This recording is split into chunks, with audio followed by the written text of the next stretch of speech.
Hemede tədin salam. Bugünkü videomuzda The Names of Human Body Parts adam bedeninin böleklerinin adlarını öğreniriz. Başlayarız.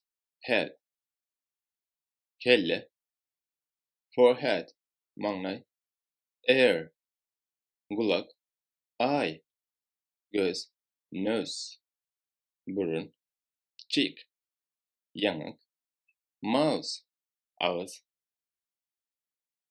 neck, boyun, shoulder, egin, thorax, döş, kapağı,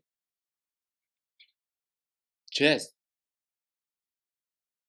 döş, arm, kol, elbow,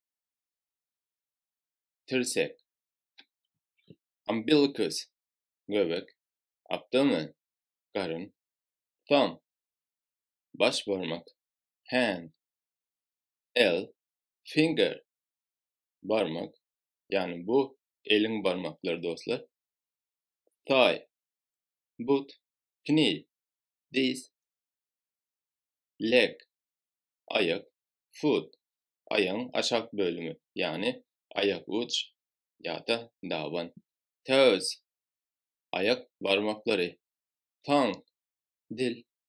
Şurada istiyorum. Şurada tongue, yani harflerin hemesini okuyorsan, yani burada bir neçe harf var yönü. 3 tane harf okuyor. Tongue, dil. Stomach, aç karın. Body hair, beden tüyü. Hair, saç. Lip, dudak. Wrist, bilek. Heel, ökçe. Brain, beyin. Lungs, öykün. Kidney, böbrek. Yanı öğrenen sözlerimizi meselemler içinde görelim. My stomach makes sound. Karnım ses ediyor. My grandmother has knee pain. Mamamın diz ağrısı var. She has blue eyes. Onun gök gözleri var. This child has a long hair.